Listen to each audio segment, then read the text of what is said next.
지금 저는 중원대학교에 재직하고 있는 서영교라고 합니다. 이게 보이십니까? 네.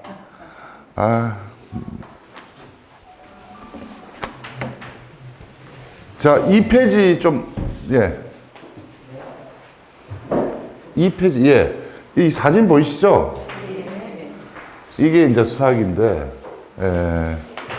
여기서 이제 그 문희의 언니죠. 언니가 꿈을 꾸고 여기서 이제 오줌을 누다가 그 오줌이 이 경주 왕경에 다 차더라. 그런 꿈을 꾼데 이 문희가 언니한테 그 꿈을 삽니다. 비단을 주고 사는데 결론부터 말하겠습니다. 이 문희가 아들을 7명을 낳아요.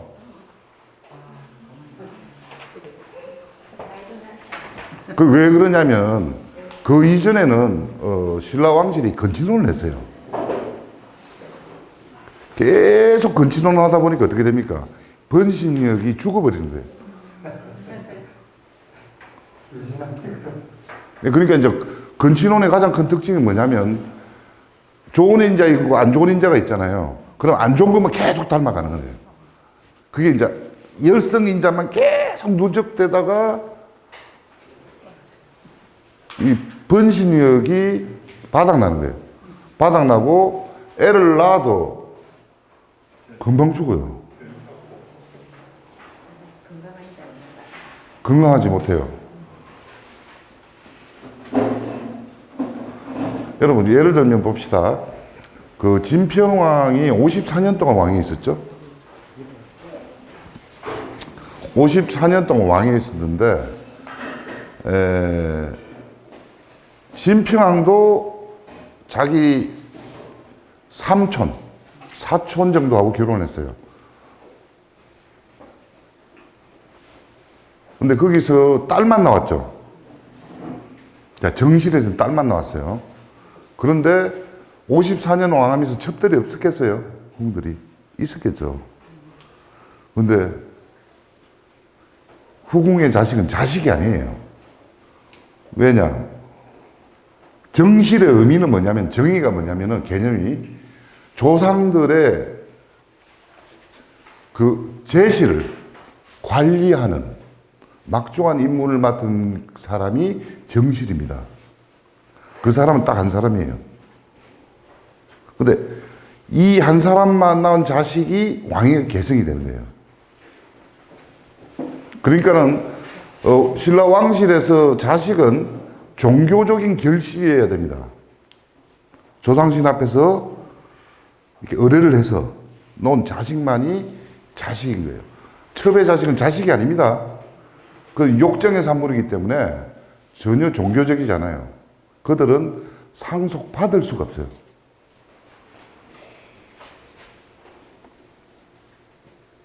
이해가 됩니까? 그래서 신라 왕들 보면 어떻습니까? 뭐 경덕왕, 성덕왕 이런 사람들 보면 이혼을 합니다. 정실하고. 이혼을 해요, 왕이. 막대한 위자료를 주고. 이혼을 하고 정실의 자리를 비워줘야 새로운 여자가 들어와야 정실이 됩니다. 그러니까 이게 일부일처제입니다. 일부일처제, 일부다처제 개념은 뭐냐면은 여자가 많다고 일부다처가 아니에요. 다처라면 다처가 난 자식들이 다 왕위 계승이 가능하면 이 다처예요. 그런데 신라는 철저한 일부일처입니다. 그래서 여왕이 나오는 거예요. 정실의 딸은 되지만 첩의 아들은 안 되는 거예요. 무슨 말 하다가 여기까지 갈지 모르겠다.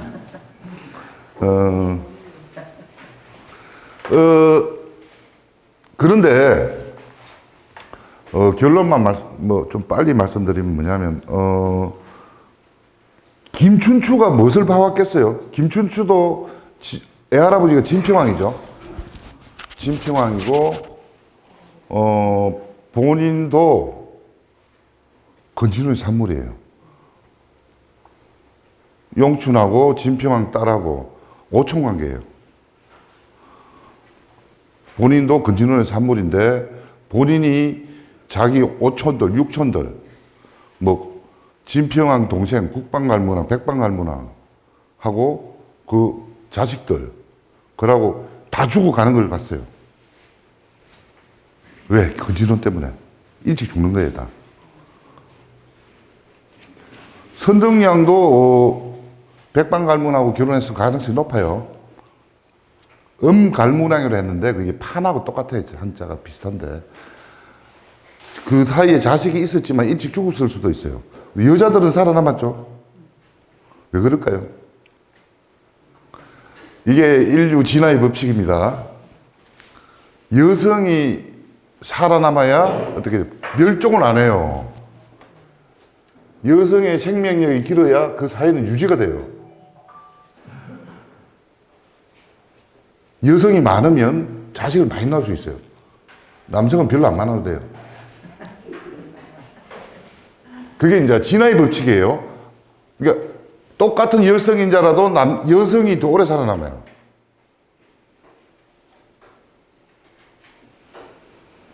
자, 그런데 이 김춘추가 계속 봐왔어요. 자기 삼촌, 사촌, 오촌, 육촌들 남자들이 계속 죽어나간 걸 봤어요. 기분이 어떻겠어요? 아니, 김춘추가 결혼할 수 있는 상대는 딱 한 명밖에 없어요. 나이 한 12살 많은 진덕여왕. 그 동윤태자, 진평의 아버지죠. 동윤태자도 고모하고 결혼했어요. 충분히 가능한 거예요. 결혼을 한다면 진덕여왕 해야 돼요. 그런데 자꾸 죽어나가고 뭔가 안 좋은 게 보이니까 이 사람이 사고를 친 겁니다. 김유신의 여동생을 건든 거예요. 놀러 가가지고. 그래서 이 문희가 자궁이 이제 폭발을 해요. 자식 9명을 놓습니다. 딸 2 놓고 아들 7명 낳아요. 그러니까는 근친혼에 억눌렸던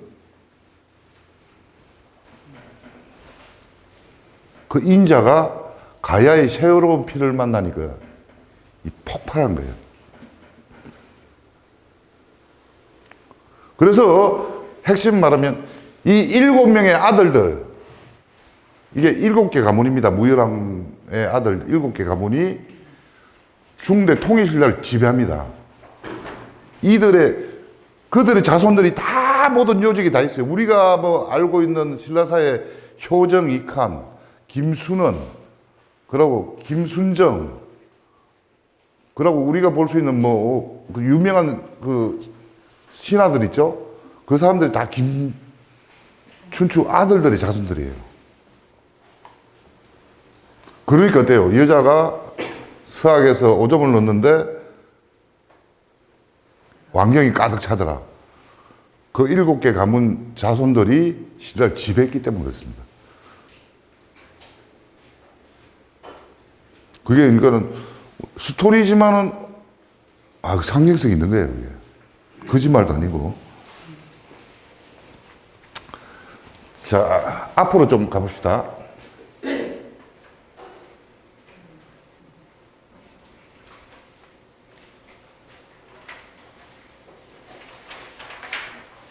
자, 이 페이지 다시 갑시다. 자, 이게 보면 뭐, 이게 나오죠. 하루는, 그래서 김유신이 이 임신한 동생을 불태워 죽인다고 온데 소문을 낸 거예요. 이건 소문부터 먼저 냈습니다. 소문을 막 내가지고 어떻게 합니까? 이것을 사회적인 문제로 만들어버려요. 그래가지고, 이게 보면, 하루는 선덕왕이 남산에 거동을 한 틈을 타서 뜰에 아무를 쌓아놓고 불을 지르고 연기를 일으킵니다. 태워 죽이겠다고. 그래서 이때 이제 선덕왕은 공주 때입니다, 공주. 공주이지만 이미 그냥 왕위 계성 서열 1이기 때문에 태자는 마찬가지예요. 이 시기는. 그래서 김춘추에게 너의 소행이니 속히 가서 문의를 구하도록 하라. 그리고 이제 혼례를 올렸다. 그러니까 이 아이가 만일 어떻게 됩니까? 혼례를 안 올리고 태어나면 어떻게 됩니까? 이 사생아가 됩니다. 종교적 결실이 아니잖아요. 조상님 앞에서 그 결혼식을 해야 됩니다.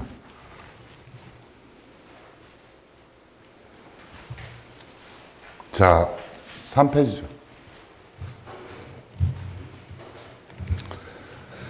자, 근친혼을 거부한 김춘추. 아까 내가 결론부터 말했지만 이제 다시 좀 상세하게 들어가겠습니다.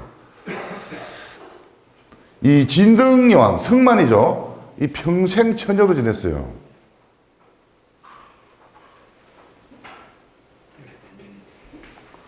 왕실 가족 가운데 본이라는 남자가 없어요.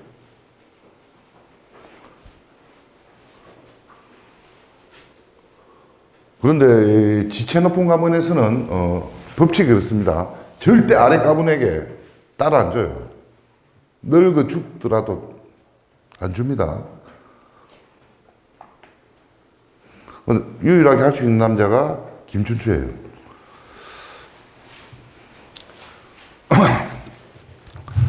성만은 592년생으로 추산됩니다. 592년생. 그리고 김춘추는 상류사에 하면 604년생이에요. 그러면 몇 살 차이가 나면 12살 차이가 나면 띠동갑이에요. 띠동갑입니다. 이 둘이 결혼할 수 있습니다. 이 동윤태자는 그 진평양의 아버지죠. 동윤태자는 진흥항의 여동생 그 만옥의 고모하고 결혼했어요. 그래서 이 진등왕은 김춘추를 자신의 배필로 생각하고 남다르게 대했을 수도 있어요. 왜? 바라볼 수 있는 남자 그 남자밖에 없어요. 뭐 딴 데 장가 갔지만. 그래서 여러분 이제 우리가 유심히 봐야 되는 게 선덕여왕이 돌아가시고 나서 누가 왕이 됩니까? 진덕이 되죠. 뭔가 또 진덕여왕을 얼굴 마담을 세우잖아요. 자기가 왕이 될 수도 있었어요. 어떻게 보면. 근데 세우는 거예요. 그렇습니다. 여러분 잘 봐요. 왕실에서 정혼이 결혼할 수밖에 없는 사람이 있다면은 그 사람밖에 못 한다면은 그 사람만 바라봐야 된다면 둘이 안 보는 사이에 어떤 친밀감도 있습니다. 생길 수가 있어요.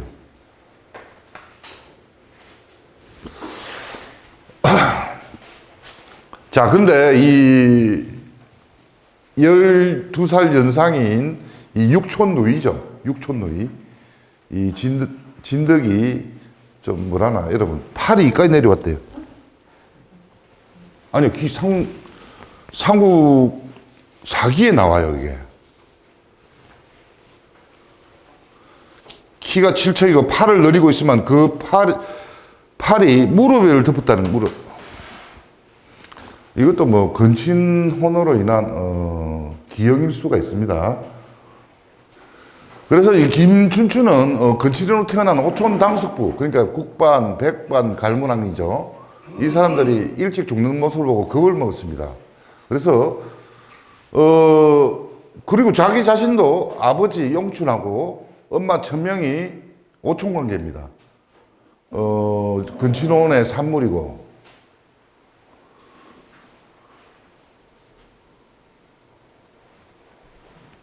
그래서 제가 생각에는 그가 육촌 누나와 육촌 누나죠. 12살 많은 누나하고 결혼을 안 하려고 하면 사고를 치는 수밖에 없었어요. 그래서 문의하고 결혼을 한 걸로 저는 생각을 합니다. 왜? 눈에 너무 보이니까.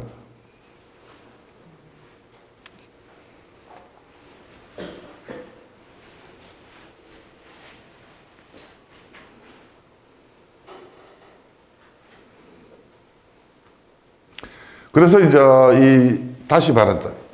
김유신이 이제 여동생을 죽이겠다고 난리를 막 부리고 그걸 사회 문제하니까 이 진평왕도 딜레마에 빠졌을 겁니다. 그리고 이제 김유신이 자기 여동생을 진짜로 이 불에 태워 죽였다면 그 사회적 문제가 되는 거죠. 백성들이 왕실을 욕할 수도 있어요. 그래서 아마 뭐 선덕왕이 뭐 성랑했다는데 그렇지 않고 진평왕이 아마 성랑했을 겁니다. 결혼을. 그리고 이 진평왕 자신도 이 근친혼의 위험함을 절감하고 있었어요. 이 진평왕이 54년 동안 왕위를 하면서 후궁이 얼마나 있겠습니까? 근데 후궁 사이에 태어난 아들은 사생하지만은 아무 탈 없이 잘 자라요. 새로운 피를 받았으니까. 그런데 이 진평왕의 사촌 누이 소생은 남자들은 다 죽고 여자만 남았어요. 예. 5페이지 봅시다.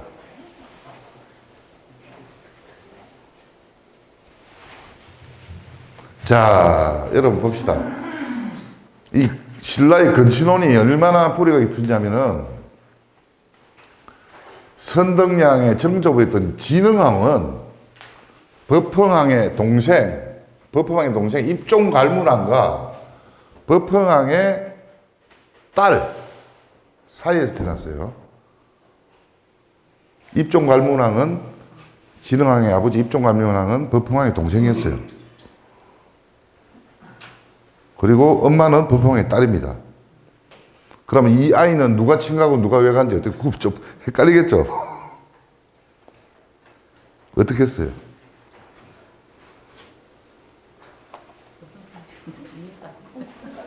예? 콩가루 같아요. 뭐라고요? 콩가루. 아니죠. 아니에요. 자, 여러분 잘 들어봐요.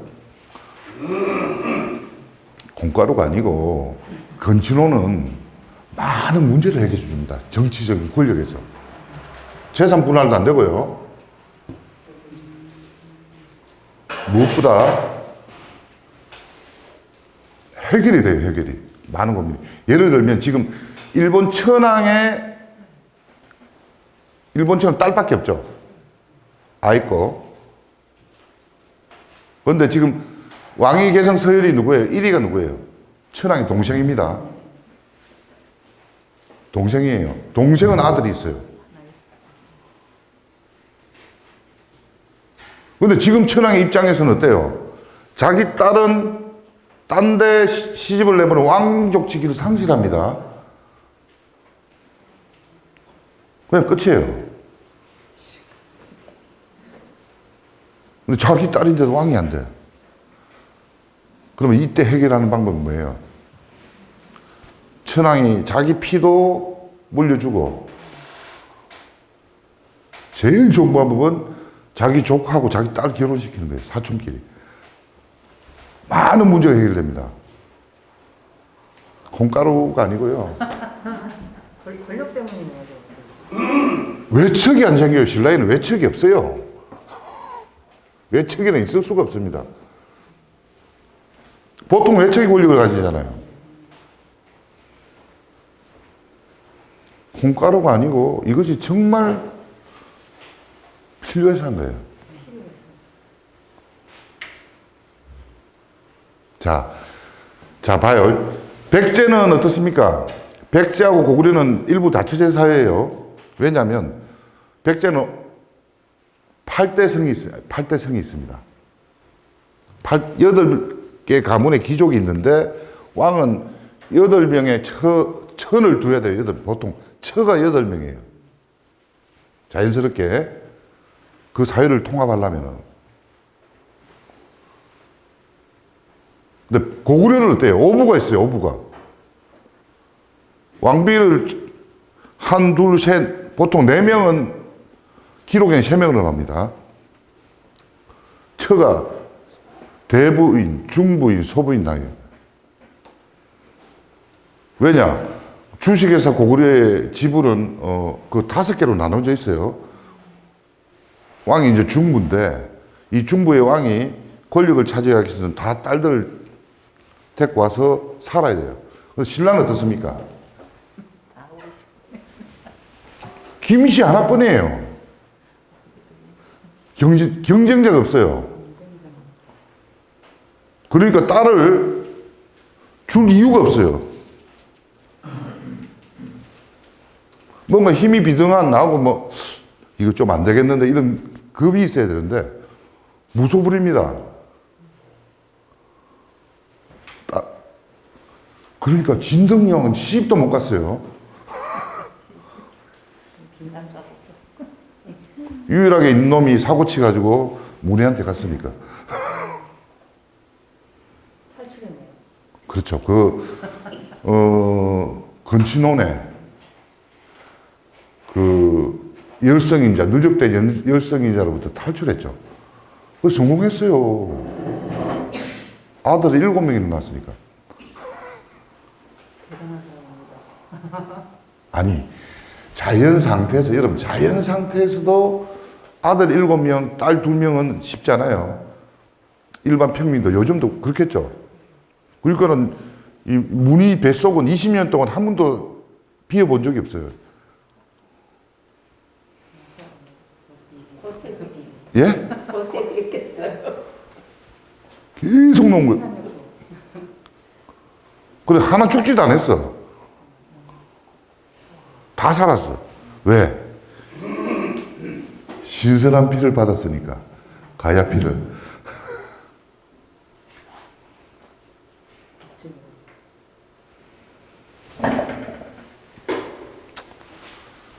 자, 최근에 스페인의 그 합스부르크 왕가에 대한 의학적 연구가 나왔는데, 이 합스부르크 왕가는 오스트리아를 6세기나 다스렸고 보헤미아, 헝가리, 스페인을 통치했어요. 유럽 전체를 통치했어요. 그런데 이 왕가가 200년간 11건의 결혼을 했는데 9건이 건치리논이었어요. 스페인 합스부르크가의 경우를 보면.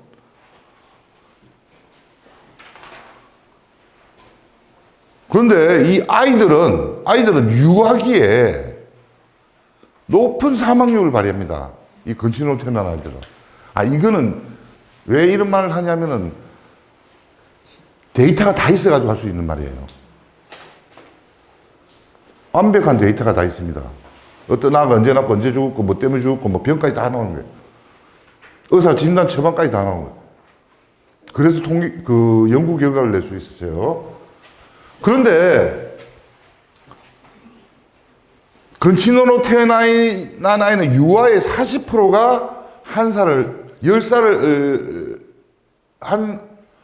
넘기지 못했고, 그리고 살아남은 아이 중에 10살 이상을 절반이 살아남은 애들 중에 이게 40%가 죽고 그럼 60%는 남죠.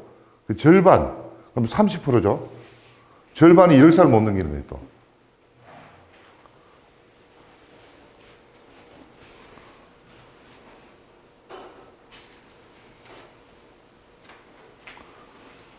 그러니까 이게 이제 어떻게 되냐, 나중에 가면 무증자증, 이거는 그 스페인 그 영국에서 난 거예요. 무증자증, 그리고 뇌하수체 호르몬 결핍증, 그리고 뭐 이 오줌에서 산을 배출을 해야 되잖아요. 그걸 못 배출하는 거예요. 이런 병들이 쫙 리스트가 나와요. 그러니까 저 생생한 자료잖아요. 갑자기 선생님 다른 생각이 났는데 김춘추가요. 예. 당나라의 인질로 잡혀갔다가 거기서 빠져나왔잖아요. 그러니까 잡혔다가 골목으로 잡혔다가 빠져나왔잖아요. 일본에 간 적은 있죠, 일본에. 일본인가? 예. 어딘가 잡혔잖아요. 고구려. 네, 고구려. 고구려에 잡혔다가 빠져나왔잖아요. 예. 그 김춘추가 그 여러 가지로 유명하잖아요. 네. 잘했다. 근데 김춘추의 어떤 생존력, 그 생명력, 이게 여기서 좀 이렇게 여기서부터 이 나온 게 좀 이렇게 좀 그게 서막이 보이는 게 아니라. 근데 김춘추는 이제 642년에 대여성이 함락되면서 자기 딸 대여성주가 품석이라는 사람인데 사이죠. 품석이하고 외손주하고 딸하고 다 죽습니다. 근데 나는 이해가 안 돼. 김춘추 같이 똑똑한 사람이 그리 병신 같은 사이를 받더니. 그 품석이가 무슨 짓을 했냐면 자기 부하 마누라를 뺏어가지고 살았어요. 자기 부하 마누라를 뺏어가지고 살면 다른 부하들을 어떻게 보겠어요? 기강이 안 서는 거지. 아무리 똑똑해도 사람 보는 눈이. 아니, 그래 되면 무너지는 거예요. 사람 보는 눈이 부족했나요? 예? 사람 보는 눈이 부족했던 건가요? 그러니까 딸도 이렇지만 자기 정치적인 치명적인 어떤 정치적으로 이 새끼 네가 추천했잖아요. 그러니까 어떻게 김춘추가 대화성이 함락되고 나서 신라가 여러분 백제군이 대구 벌판에 쳐들어 막을 데가 없어요. 경산에서 막아야 돼. 그러니까 어떻게 돼요? 그러니까 자기 목을 건 거예요. 내가 마침 고구려에서 642년에 영계소문이 쿠데타를 일으켜가지고 왕과 귀족 150명을 죽이고 권력을 잡아요. 정권이 확 바뀌었죠, 고구려. 내가 영계소문 만나서 단판 짓겠다고 목 걸고 간 거예요. 그러니까 이제 정치적으로 몰려가지고 간 거예요. 사람은요, 몰리면 하는 거예요. 몰리면 하는 거라고. 하게 된다고요? 예, 구석에 몰리면. 코너에 몰리면. 예. 그리고 이제 이렇잖아요. 이 사람이 고구려에 갔는데 안 와. 잡혀가지고. 어떻게 돼? 옛날 김춘추 미워했던 사람들도 어떻게 해요? 이제 못 미워하는 거예요. 그렇죠. 자기가 죽을 자리에 갔는데 안 와. 이 상대로. 그러니까 이제 그때 이제 고구려에 가서 고구려의 병력을 끌어들이는 것은 실패했지만 실패한 게 아니죠. 정치적으로 승리한 거예요. 걱정을 하잖아. 진짜 안 오네. 그래서 이제 돌아오죠. 김춘추가 결사대 2만을 보내가지고 고구려에 협박합니다. 우리 2만은 너가 다 싸우다 죽을 거야. 우리 재상 안 내오면 다 싸우다 죽을 거야. 김유신도 그때 이제 부각됩니다. 저 사람이 누구야? 그때는 김유신이 누군지도 몰랐어요. 642년 전에는. 한마디로 말해서 김유신은 퇴역을 앞둔 대령이었어요. 별도 못 달고. 그러면서 이제 구해내죠, 이렇게. 아주 좋은 질문 해줬어요. 근데 여러분, 김춘추가 당나라에 가잖아요, 당나라. 일본에도 가잖아요, 일본. 그래가지고 또 고구려 갔다 와서 또 일본 가요. 왜? 일본에 갈 이유가, 일본이 645년에 정권이 교체돼요. 일본도. 소가씨가 절멸합니다. 일본을 통치했던 소가씨가 절멸하고, 나가노 우에라는 나가노오라는 이 사람이 권력을 잡아요. 잡으면서 바뀌니까 일본에 가서 또 손에 뭐 여러분 아마 가서 막 삭삭삭삭 빌었을 거야 아마. 근데 여러분 김춘추가 일본에 가서 부탁한 건 딴 게 아니에요. 백제하고 고구려하고 우리 동시에 싸우고 너는 등 뒤에 좀 가만히 있으라는 거예요. 돌라 소리 안 할 테니까. 응? 등에 칼이나 찌르지 말라고. 어마어마하게 굴욕적인 외교를 했을 겁니다. 근데 그게 외교입니다. 우리가 굴욕적으로 했다, 아니다, 이런 말할 필요 없어요. 당장 살아남아야 돼요. 아니면 내일이 없어요, 내일이. 지금 살아남지 않으면. 가서 아마 삭삭삭삭 했을 거예요. 그런데 647년에 어떤 일이 납니까? 일본에 있을 때 비담이 난일 나요. 근데 김유신이 어떻습니까? 김유신이 이 백제 병력 막으라고 경산 사단장을 시켜놨는데 김유신이 그 병력을 이끌고 백제는 막으라고 이 병력을 줬는데 그걸 완경으로 쳐들어옵니다. 와가지고 비담 일파들 다 죽입니다. 그것도 적결 처형합니다. 30명을. 왜? 반격의 시간 안 줘야 돼요. 그렇게 하루아침에 그렇게 많은 귀족들이 죽은 적이 없을 거예요. 진골 귀족들이. 그냥 바로 죽이는 거예요. 빨리 죽여야 돼요. 식기 전에. 김춘추는 어떻게 그렇게 유능한 김유신을 잘 사귈 수가 있었을까요? 누구요? 아, 김춘추가 예. 그러니까 여러 명의 시시한 친구보다 한 명의 확실한 친구가 도움이 됐던 거잖아요. 예, 예. 그 김춘추의 입장에서는. 네. 김유신은 김춘추에게 확실한 친구였던 거 아니에요? 친구가 아니죠. 그 이상이죠. 아, 그러니까 굉장한 우군이었잖아요. 우군 정도가 아니죠. 김유신 가문이 목에 걸렸죠. 그러니까 김유신이 거의 다 해결해주고 막 이랬잖아요. 그렇죠. 자기 생질들이 전부 다 생질들이 왕이 돼야 자기 가문이 사는데 이거는 친구 이상이에요. 그냥 공동 운명체예요. 그러니까 갑자기 좀 궁금해졌어요. 어떻게 김춘추가 김유신을 사귀게 되었을까? 김유신이 먼저 꼬셨죠. 저희 집 와서 저 동생 이렇게 해주고 그런 말도 했겠죠. 야 봐라 너 왕실 아들 건진원 하되면 다 죽었잖아 하면서 니도 그래 될래 하면서 응? 김유신이 자기의 필요에 의해서 김춘추를 사귀었을까요? 그렇죠. 필요 이상이죠. 생존을 위해서. 안 그러면 그 가문이 자 봐요 여러분 김유신 가문 봐요. 김유신 할아버지가 김무력이죠. 김무력 위에 형들 3명이 있어요. 근데 기록이 없어. 그러니까 제가 구영왕을 따라서 신라에 투하한 아들 잡고 왔는데 가문 하나만 딱 살아남았어. 김무력. 김무력이 왜 살아남았어요? 전쟁에서 큰 공을 세웠잖아요. 관산성 전투에서 성왕을 목을 땄어요. 그리고 한강유역을 차지했어요, 그 사람이. 그러면서 그 가문이 하나 살아남은 거예요. 그리고 김서연은 어떻게 살아남았냐?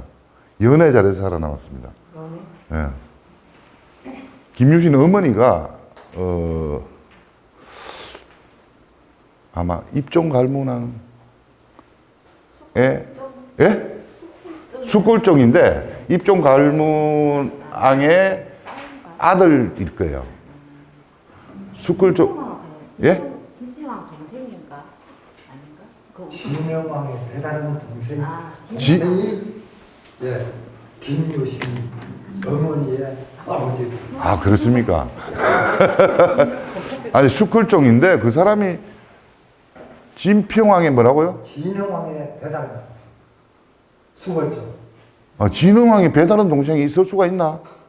진평왕은 배달. 진 아니 내 말은 배다른 동생일 수가 없습니다. 그건 내가 알아요. 그러기에는 너무 빨리 죽었어요. 입종 갈문왕 아들이잖아요. 근데 입종이 그래 처벌 두고 이렇게 막 설치하기에는 너무 빨리 죽어버렸어요. 그게 한 몇천 개 낳고 죽어버렸어요. 진흥왕 5살 때 죽었을걸요 아마. 그러니까 이제 입종 갈문왕의 아들이겠죠. 막내 아들쯤 되겠죠. 숙골종이고 이 숙골종이 딸이죠. 엄마가. 그러니까 왕가의 피가 흐르죠. 태자 부인. 그래가지고 장가 잘 가서 살아남은 거예요. 김서연은. 한쪽은 신라에게 한쪽은 가야게. 예, 그러니까 김유신만 해도 여러분 그래서 반발의 피가 있어서. 아주 좋은 피를 가지고 났죠. 아, 내 말은 잘 섞였다는 거예요. 아마 이런 생각도 드네. 김유신이 김춘추한테 봐라 새끼야 나봐 나 섞으니까 괜찮잖아 하면서 나봐 체력 좋잖아. 누구 집안 사람, 아저씨들 중에 살아남은 사람이 있어? 하면서, 남자가 있어? 다 보이지 않는 스토리를 상상하는 게 재밌네요. 네. 김유신 자기가 전 거예요. 자기 자체가. 네. 그러니까 신장 기능 부전. 신장 기능이 안 좋아집니다. 그 질환으로 태어난 아이들은.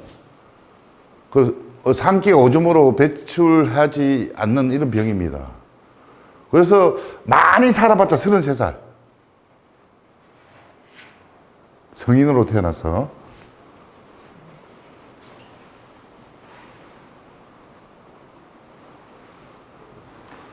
자, 이것 좀 읽어주세요. 네, 김춘추. 김춘추가 가야계인 문희 사이에는 건강한 아이가 태어날 것이다. 태어날 것이다? 이거는, 예. 하지만, 그 결혼을 허락한다면 승마는 대필이 없어진다. 그녀를 격이 낮은 집안으로 시집을 보낸다는 것은 왕실의 자존심이 허락하지 않는다. 승마는 그렇게 혼자 늙었다. 예. 더 읽어요? 예, 들고요. 고민 끝에 왕은 이례적으로 김유신의 여동생 문희와 김춘추의 결혼을 허락했다. 둘의 결혼식에는 합천의 대야성에서 죽은 대야성주 풍석의 처 도타소랑이 642년 당시 20세였다면 621년 직전까지 소급할 수 있다. 자, 그래 결혼 시기가 한 621년 이전. 고타소랑, 그 대야성에서 죽은 고타소랑의 나이를 역산해 보면 그렇다는 거죠.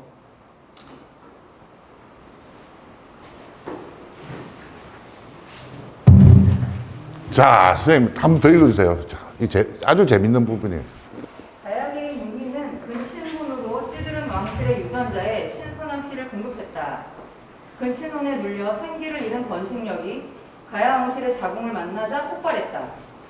626년 적신인 문희가 첫 아들 권민, 문무왕을 낳았고 이어 인문, 문왕, 차. 노차, 인태, 지경, 개원 등 7명의 아들을 출산했다. 그리고 그녀는 딸 2명을 낳았다. 딸 2명을 더 낳았다는 거예요. 많이 더 낳았죠. 정실 문희의 자궁은 근 20년 동안 비어 있었던 적이 없었다. 김춘추의 첩과 후궁에서 계지문, 거덕령, 마덕, 차등명, 마득과 3명 정도의 딸이 나왔다. 뭐 이거는 더 많을 거예요. 훨씬 많을 거예요. 김춘추는 되게 기록을 봐도 덩치가 좋았고요. 밥도 많이 먹었어요. 네. 그럼 고타소라는 김춘추의 딸 어머니는 누굽니까? 후궁들이기 때문에 기록이 안 남았어요. 2명만 이름이 남았고 적실에서 나온 애들 후궁의 딸들은 이름이 안 남고 후궁의 딸들 중에 하나가 여석이 아닌가 싶어요. 여석 공주. 신라 왕조 실록이라는 그 책을 김춘추와 문희가 만났을 때, 그때 김춘추는 이미 결혼을 한 유부남으로서 고타소라는 딸이 있었다라고 기록돼요. 어디서요? 네? 어디? 신라 왕조 실록이라는 그 책을. 아, 그 책은 그랬어요? 나는 삼국유사하고 삼국사기에 못 박았어요. 본 적이 없어요. 그러면 그때 어떻게 되냐면 김춘추와 강의하시죠. 아니. 질문을 하셔야지 강의를 하시면 안 돼요. 강의하시면 안 됩니다. 질문하셔야 돼요. 질문하겠습니다. 예.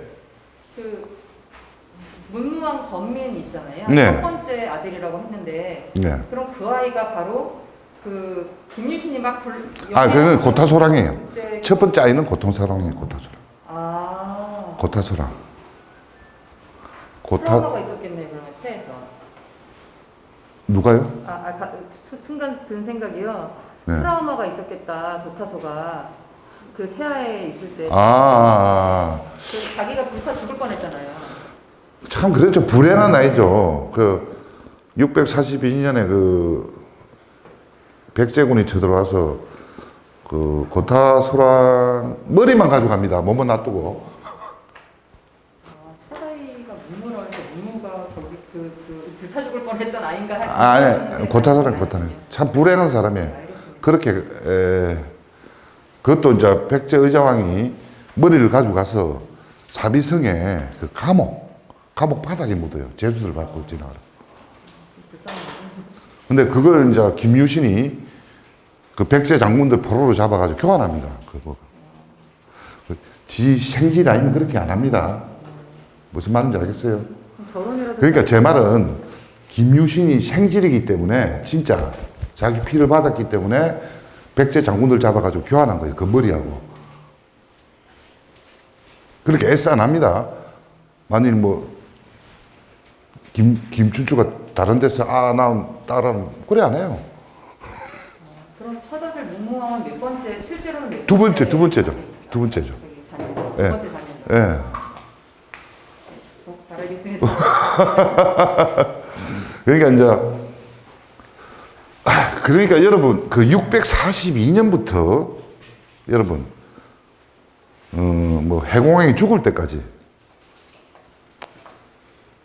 뭐 저기에 있는 김양 묘도 있지만은 뭐 원성왕 때까지 원성왕 밑에 저 어디냐 민해왕까지 민해왕 밑에 어딥니까 문숭왕까지도 이 문의가 낳은 이 자손들이 그 시대예요. 이렇게 쭉 오래 가는 거죠.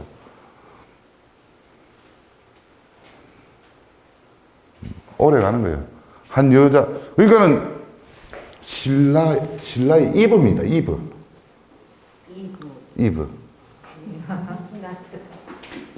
아담과 이브. 예, 이브예요. 이브. 왕실의 이브예요. 다 이 여자잖아요. 그러니까 그 설화의 의미를 알겠죠?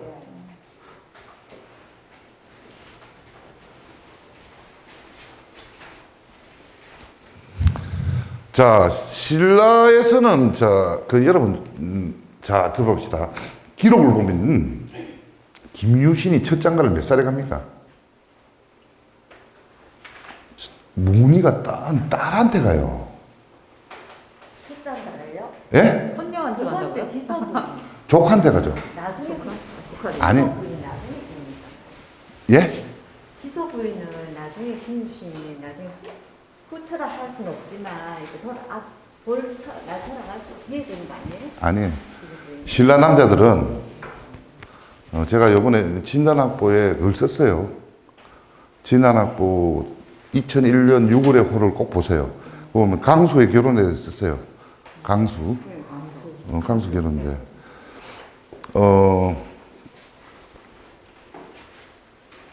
김유신도 여자는 있었죠. 그 정실이 아니에요. 재미부인. 아니. 김유신 이야기하는 거예요. 부인이 재미부인. 아니, 청간녀도 있었고, 그 이후에 또 누구 있으면, 장군 군성의 엄마도 있었어요. 여자는 있었어요. 근데 정실이 아니에요. 정실 자리는 비어 있었어요. 그래서 자기하고 신분에 맞는 여자하고 결혼한 게 자기 여동생의 딸이에요.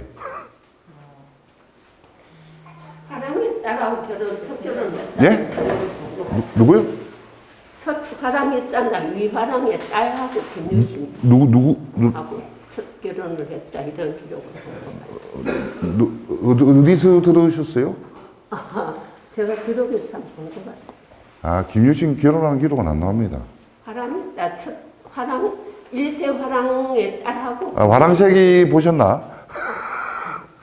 그거는 모르겠고요. 김유신은 여자는 계속 있었어요. 젊을 때부터. 근데 정식 결혼한 건 아니었어요. 정식 결혼한 건 아니고 60 거의 다 돼가지고 무열왕의 딸이죠. 자기 여동생이 낳은 하고 결혼해요. 거기서 아들들이 쫙 나옵니다. 거기는 나이 차이가 굉장히 많이 나잖아요. 그 첫 부인은 화랑의 딸이 또 강야. 아, 강의하세요. 질문하라고 강의하시더라. 아, 절대 여러분, 진짜 이 역사 공부를 하는 사람들은 재미로 해야 돼요. 재미로 하고 들어야 되고 이렇게 발표를 하면 안 돼요. 질문을 하셔야 되고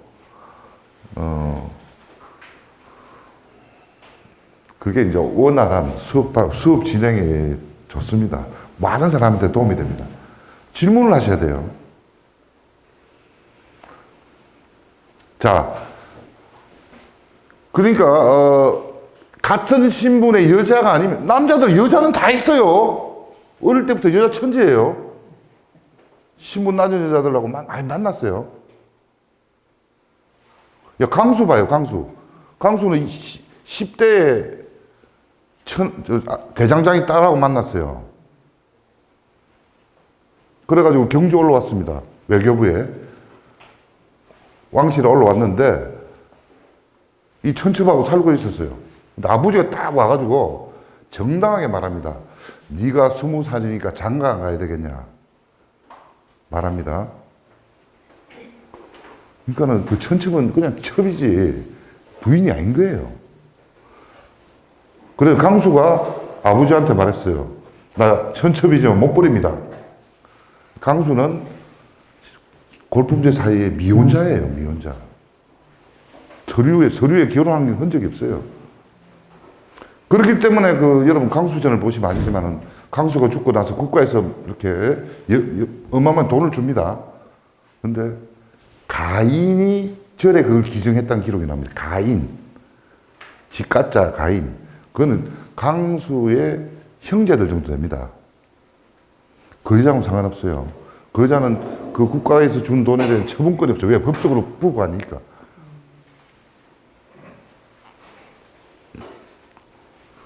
그래서 가인들은 강수를 아주 여러분 주인 잃은 애완견은 어떻게 돼요? 유기견 되죠. 예? 유기견? 예, 맞아. 강수처는 유기견 된 거예요. 그래서 국가에서 너무 안 됐어가지고 특별 상여금을 줘요. 그럼 그걸 국가에서 어떻게 알게 됐냐? 강수처가 유기견 된 거 어떻게 알게 됐냐? 너무 배가 고파가지고 자기가 보태 살던 중주로 내려가려고 해요. 중주로. 그럼 국가에 신고해야 됩니다. 올라올 때도 신고했고 갈 때도 신고해야 돼요. 그때 국가에서 알았던 거예요. 아, 이 여자가 정말 딱하구나. 그래서 백석을 줍니다. 그러니까 이 여자가 나 그거 안 받아도 돼요. 이런 거예요. 그러니까 여러분 왜 기록에 남느냐 그게 기록에 남았냐. 이 강수라는 걸출한 외교관이 문서 작성하는 사람이죠. 천첩하고 결혼도 안 하고 천첩하고 계속 살았어요. 살아가는. 그것도 특이하죠. 그리고 그 천첩도 국가에서 연금 주겠다는데 안 받았어요. 그것도 특이하죠. 자존심이 허락 안 하죠. 난 그 사람 진짜 사랑했지 물질 아니다 이거예요. 내가 굶어 죽으면 굶어 죽었지 난 그 사람 사랑했어. 마지막 자존심인 거예요.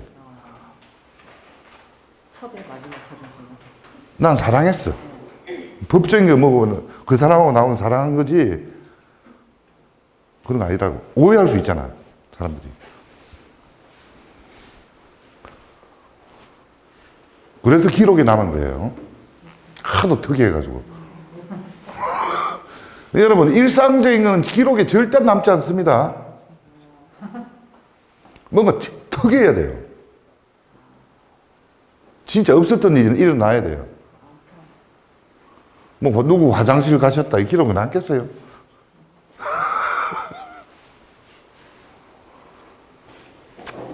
자, 642년에 아까 말했듯이 그 합천에 있는 대할성이 함락돼요. 그러면서 낙동강 서쪽 있죠. 다 백제 땅으로 가버려요. 낙동강 서쪽이. 예, 그러니까 여러분 낙동강 서쪽이라면은 엄청 넓은 땅이죠. 그리고 이제 이 고령에서 딱 강만 건너면 대구가 나오죠. 탁 트여 있어요. 경주까지 금방 오는 거예요. 자, 이런 위기가 닥치니까 어떤 게 일어나느냐?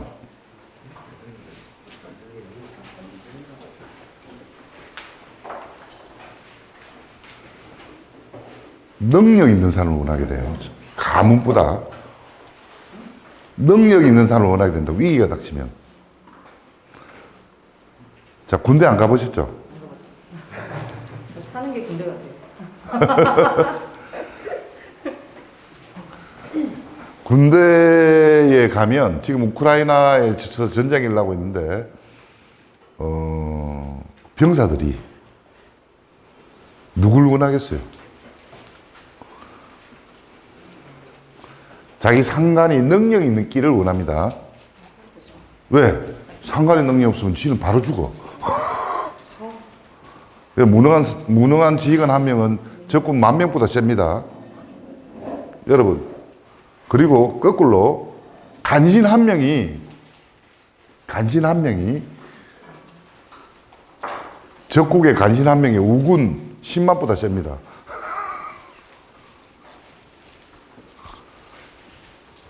그래서 이 병사들이 그렇답니다. 딱 전쟁에 나가면 자기 상관이 누군지 딱 본답니다.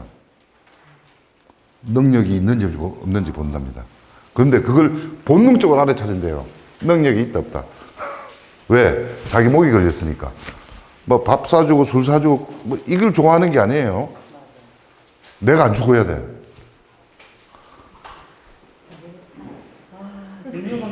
능력 없는 리더를 만나본 적이 있어가지고 엄청 스트레스 받습니다. 그렇죠. 이미 사람은 그런 본능이 있대요.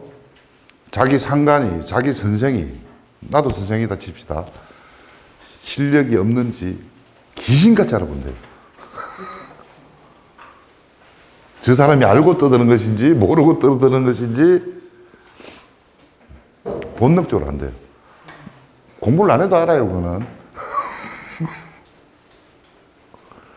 그런 어떤 사람에게는 본능이 있어요. 그래서 이제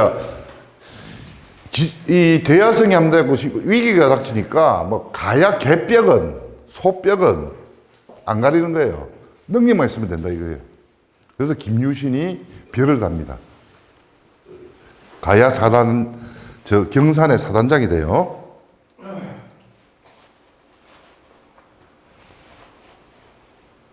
자, 그러면 김유신을 그래 진급시켜 준 사람이 누구예요?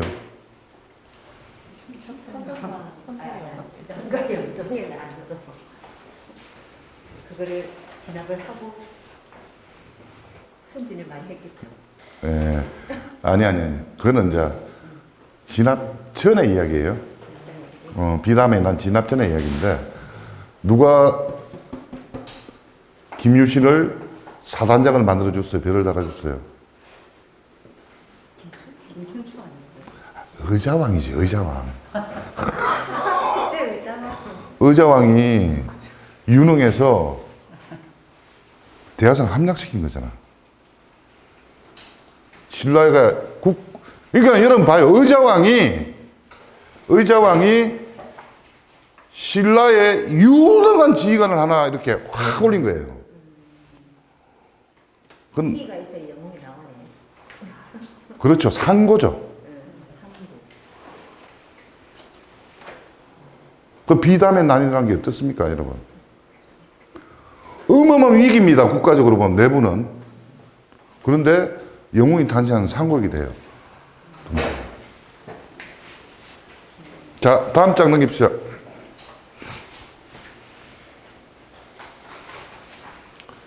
그 당시 그러니까는 김유신의 나이가 40대 말입니다.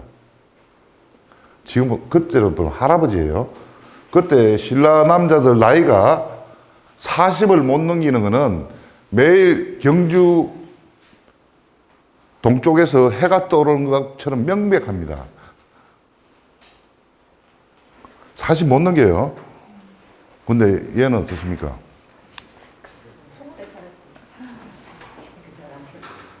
가야 피와 신라 왕실 피가 섞이니까 튼튼한 거야.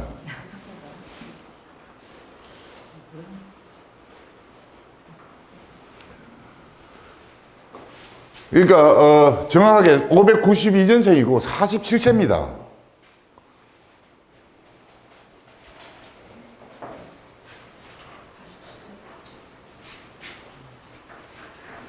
자, 우리 읽어보세요.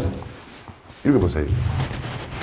전투에서 무능한 지휘관은 병사들을 처참한 참사 속으로 몰아넣고 나라를 망하게 한다. 전쟁터에 끌려나간 병사들이 자신의 장군에게 기대하는 것은 부드러움도 애교도 아니며 다만 유능하다는 것뿐이다. 역사 속의 큰 변화는 항상 예기치 못했던 것에서 생겨나고 지워지지 않는 흔적을 남긴다. 대구의 벌판이 바르다 보이는 바라다 보이는 내가 잘못 썼어. 바라다 보이는 경산 주문 사단을 맡게 된 김유신은 낙동강을 건너 올 백제군을 막는 임무를 부여받았다. 하지만 647년 1월 그는 군대를 신라왕경으로 돌렸다. 화백의 선덕여왕 폐위 결정, 합법적인 결정 비담의 난에 반기를 든 것은 김유신이었다. 자, 요 화백의 여러분, 화백은 뭡니까? 의회입니다. 의회. 지금 말하는 게 상원 정도 되죠. 상원. 귀족 협의체예요. 저기서 결정한 건 합법이에요. 합법입니다. 합법. 왜 비담의 난이 진압되니까 비담이 역적이 되고 죽었으니까 저게 비담이 난이 된 거예요. 저는 정확히 말하면 김유신의 쿠데타예요. 김유신의 쿠데타입니다. 그 이왕을 왜 폐위하려고 했어? 여러분, 선덕여왕에 대해서 여러분 상당히 환상을 가지고 있죠? 환상입니다. 첫째, 선덕여왕은 우리 TV에서 나왔던 김여왕 같이 이쁜 여자가 아니에요. 아버지가 54년 동안 왕위에 있었어요. 선덕여왕은 분명히 그때 이빨 다 빠진 그 허리가 굽은 녹파였어요. 그리고 대야성 전투에 패하고 나서 국방력을 강화해야 되는데 이 사람이 뭐 했습니까? 황룡사 탑을 세웁니다. 부처님의 구호로 이제 나라를 지키겠다고. 그 얼마나 사람들이 자식들 전쟁터에 보낸 그 사람들이 다시 저 황룡사 짓는데 동원됐어요. 제대로 된 왕이겠어요? 저는 결코 정상이라고 안 봅니다. 여기에 대해서 여러분들 좀 기분 별로죠? 근데 역사는요, 여러분, 역사는 배 갈라보면 경상도 말로 냄새나서 보지를 못합니다. 아름다운 게 하나도 없어요. 비루합니다, 전부 다. 진실은 비루해요. 정상이 아니죠. 왜 전쟁이 있으면 국방력을 모든 걸 다 예산을 잡아야지 왜 절 짓는데 그렇게 열중하셔? 그러니까 보다 못한 귀족들이 들고 올라온 거예요. 저급해야 된다고. 그래서 김유신이 군대를 이끌고 이왕 편을 들러온 거예요. 그리고 비담 일당들 싹 죽이고.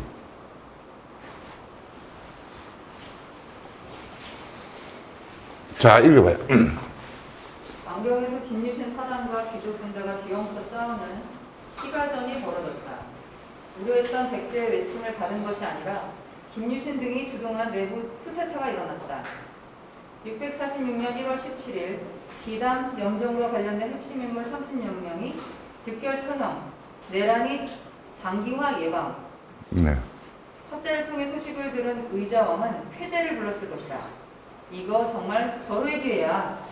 그래, 너희 신라 놈들끼리 피가 터지도록 싸워라. 넘겨주세요.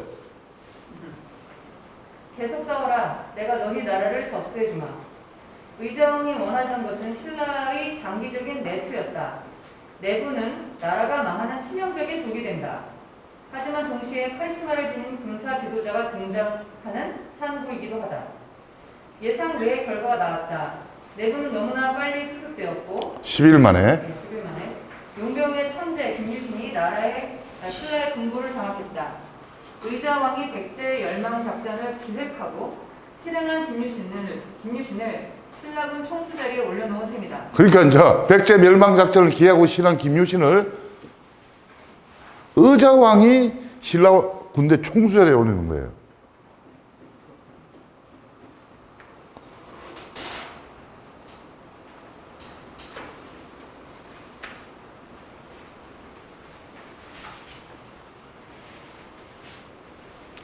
자, 의자왕은 자신이 점령한 대야성이 신라의 유능한 독재 정권을 잉태하는 장웅이 될지 꿈에도 몰랐던 거예요. 해석이 재밌어요. 유능한 독재 정권이 들어선 겁니다. 김춘추, 김유신.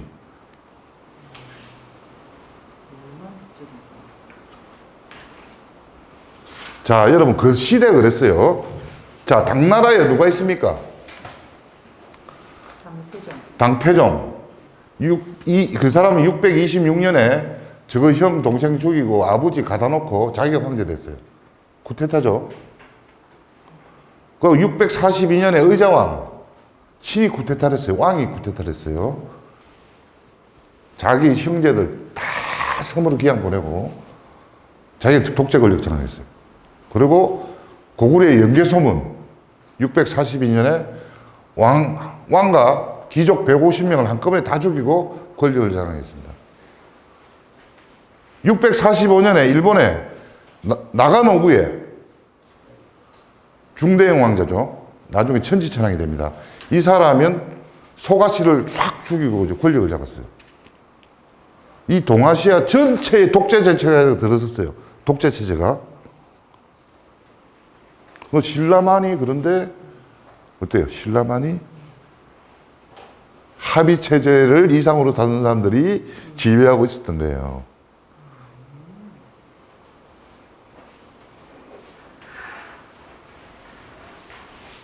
근데 이제 전쟁이 뭐라나, 이 전쟁의 시대가 되면 어떻게 돼? 결정을 좀 빨리 해야 돼. 언제 합의해?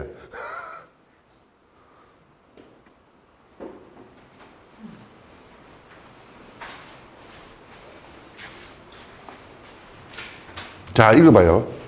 이게 김춘추가, 자신은 김춘추입니다. 예. 자신이 외국에 체류하는 사이에 신라에서 벌어진 정변과 새 여왕, 진덕 여왕의 등극을 전해 들은 김춘추의 마음은 어떠했을까? 그는 급히 외왕으로부터 귀국 허락을 받아야 했다. 자, 일본서기에 이제 그 김춘추의 이야기가 나와요. 647년에 신라 상신, 대하찬이에요. 대하찬, 김춘추 등이 이제 왔다는 거죠. 일본에 왔고, 일본에 그 사람이 인질로 삼았다는 거예요. 저거 해놨잖아. 인질 전문인가 봐요. 이렇게 인질을 잘 잡. 위질 해놨잖아. 질로 삼았다잖아. 네. 그러니까 김춘추는 고구려에도 잡히고 일본에도 잡히고 잘 잡히네요. 그런데 이제 중요한 거는, 신라에서 쿠데타가 일어났어요. 정권이 바뀐 거죠. 김유신에 의해서. 그러니까는 김춘추는 외왕한테 말해야 돼요. 나 지금 빨리 가야 된다. 일본도 그렇잖아요. 신라 왕이 될 왕위 계승 후보자가 하고 아는 것도 괜찮잖아. 돌려보내. 일본에서 딴지 안 그래요. 자, 읽어봐요. 김춘추가 신라 왕경에 도착해 성공한 정변의 주역 김유신을 만나 상황 변화를 풀었다. 상황 변화를 들었다. 김유신은 자신은 신라 군부를 장악했고 귀족회의 의장직을 알천에게 맡겼으니 향후 대당 외교를 주도하기를 권했다. 신라가 다시 절실했던 대당 외교. 군사 외교에는 근친안족이라는 신분이 절대적으로 필요했다. 자, 그 당시 당태종을 만나러 가는데 여러분, 김유신이 가면 뭐라 하겠어, 당태종이. 너 어디서 온 개빼야 이러고. 너 족보도 없잖아 하면서. 김춘추 정도는 가야 됩니다. 일본에도, 당나라에도, 고구려에도 김춘추 대 정도 되는 신분이 가야 이야기가 돼요, 이야기가. 유력한 왕위 계승 후보자잖아. 다른 사람이 가서 소용이 없어요. 그리고 김춘추가 올 때 누굴 남기잖아요. 자식도 남기잖아요. 처음에는 문왕을 남겼다. 다음에 이문으로 교체하죠. 교체하는데 거긴 뭐냐? 정권 대사입니다. 당나라에서 일이 생기면 자기가 결정해버려요. 그 자리에서. 저 본국에 알아볼게 이게 아니고 내가 왕의 명을 받아야 됩니다. 이거 거기서 바로 찍는 겁니다. 꽝꽝. 김춘추 아들쯤 되니까 정권대사가 될 수 있죠.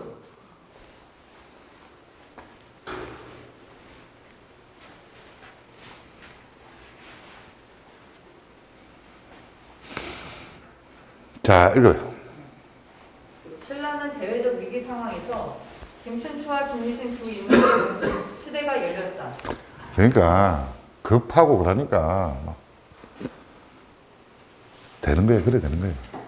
정상적인 상황에서는 여러분 김유신 가야 개뼈로 그냥 묻혔겠죠. 그 집안도 없이 사라졌을 거야. 뭐 김춘추는 뭐 운이 좋아서 왕이 됐을까? 그것도 아니라고 생각합니다. 저 보면요, 654년에 진덕량이 죽어요. 진덕량이 죽고 김춘추, 제가 요번에 연구한 논문에 있습니다. 거의 즉위 못했어요. 654년에 즉위 못하고 655년에 즉위합니다. 그 증거가 뭐냐? 일본서기에 나옵니다. 654년 11월에 일본에서 사신이 옵니다, 신라에. 근데 김춘추를 만났어. 왕이 아니야, 이찬이야. 이찬이에요, 이찬. 진급해가지고. 대하찬에서 진급해서 이찬이 됐어, 그때.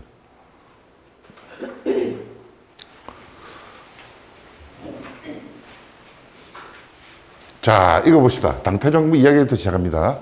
예. 630년 당태종을 제압한 동돌걸. 뭐죠? 동돌걸. 동돌과를 제압한 당태종은 이후 주변 국가들을 정복해 나갔다. 권력을 황제 1인이 움켜쥔 강의 침공을 두려워하던 동쪽 국가들로 독재 체제. 독재 체제가 번져갔다. 642년 고구려에서는 연개소문이 왕과 신하 150명을 죽이고 독재 체계로 확립했으며 642년 백제에서 의자왕이 친일쿠데타를 일으켜 혈족들과 대신들을 추방하고 권력을 한 손에 장악했다. 645년 외국에서도 중대형과 나가노오에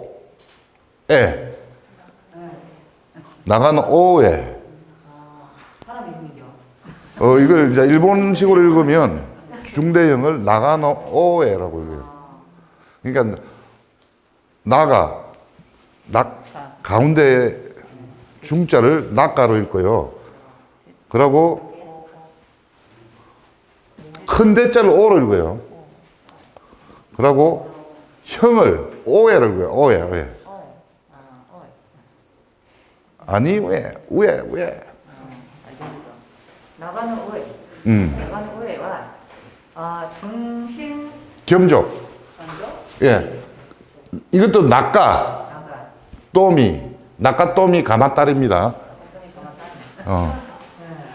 이 소가씨 집정 체계를 정복하고 집권했다. 한과 외국 그리고 고구려와 백제 모두 독재 체제에 들어섰는데 신라의 군신들은 귀족 중심의 연합 정치 체제를 이상으로 삼고 있었다. 하지만 전란의 시대, 동아시아에 형성된 권력 집중의 기류가 신라만을 비켜갈 수는 없었다. 647년 상대등 비담이 진덕여왕의 즉위를 막기 위해 군대를 일으켰다. 그러자 김유신은 백제를 방어하기 위해 그에게 주어졌던 군대를 왕경으로 돌렸고 비담의 귀족 군대를 무력으로 진압하고 진덕여왕을 지켜냈다. 그해 정월 30명의 고위 귀족이 처형되었고 그들의 피가 뿌려진 자리 위에 김춘추와 김유신이라는 실력자가 등장했다. 군신들은 공공연히 발설은 할 수 없었지만 이 힘이 이끌고 가는 진덕여왕 정권에 반감을 품고 있었을 것이다. 654년 3월 진덕여왕이 사망하고 새로운 국왕을 세우는 회의가 열렸을 때 그동안 눌려 있었던 것이 표출되었다. 군신들은 김춘추를 왕위 계승에서 배제하고 알천을 섭정으로 임명하자고 합니다. 섭정. 알천은 왕이 아니고 섭정으로. 예, 넘겨주세요. 추대했다. 결정적인 순간에 그동안 인지하지 못했던 반대자들까지 드러났다. 여기서 기담에 난 진압 후 김춘추와 김유신이 독재 체제를 확립했다고 보기 어려운 면이 간파되기도 한다. 알천이 협정으로 초대된 그 순간에 현명하게도 알천이 섭정직을 고사하면서 김춘추와 군신들 사이에 고조된 긴장을 완화시켰고 결론이 없는 논의가 지속되었다. 김춘추는 다시 일어날 수도 있는 치명적인 내란을 방지하기 위해 논의를 막지 않았다. 시간이 걸린다고 하더라도 왕좌는 합법적으로 쟁취해야 했다. 654년 당시에도 뭐죠? 고구려와 백제의 침공은 예. 여제. 여청의 침공 우려는 여전했고 두 나라는 분교의 소지를 안고 있는 신라의 왕위 계승을 지켜보고 있었다. 김춘추는 물러나 침묵했다. 정치가에게는 다수의 결정에 승복하는 것보다 더 중요한 것은 없다. 부재를 통해서 더 큰 힘을 얻을 수 있다. 밖에서 순순히 불어왔다. 654년 8월경 당호종이 김춘추에게 신라 국왕 임명장을 보내왔다. 자, 여러분, 저거는 주인이 아닙니다. 주인이 아니에요. 당 황제가 당태종 시대, 당고종 시대는 중국이 어마어마하게 대외적으로 팽창하는 그 시대에는 남은 나라 왕을 임명을 해버려요. 그 나라에서 임명한 걸 사인해 주세요가 아니고 신라, 물론 그때 김이문이가 당 조정이 있었잖아. 그리고 신라 조정의 어떤 저런 상태를 다 알고 있는 거예요. 그래 임명장을 보낸 거예요.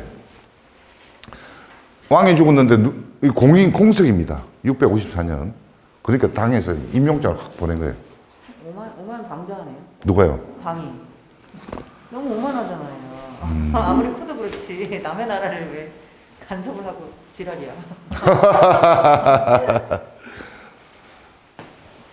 근데 이제 저거는 이제 김춘추가 외교의 결과죠. 직접 당나라 황제를 만나가지고 자신 왕 되는데 좀 지지해달라 미리 약을 쳤겠죠. 아들도 거기 정권대선은 안 왔다. 김춘추가 공작을 한 거예요.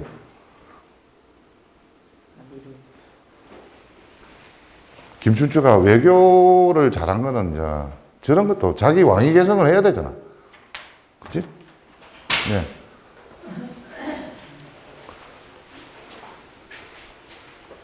계속 읽을까요?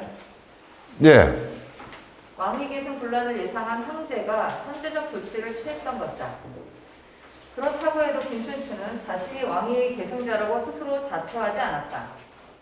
거의 동시기에 고구려, 백제, 말갈이 여제, 말갈. 말갈이 신라를 사방에서 침공해 왔다.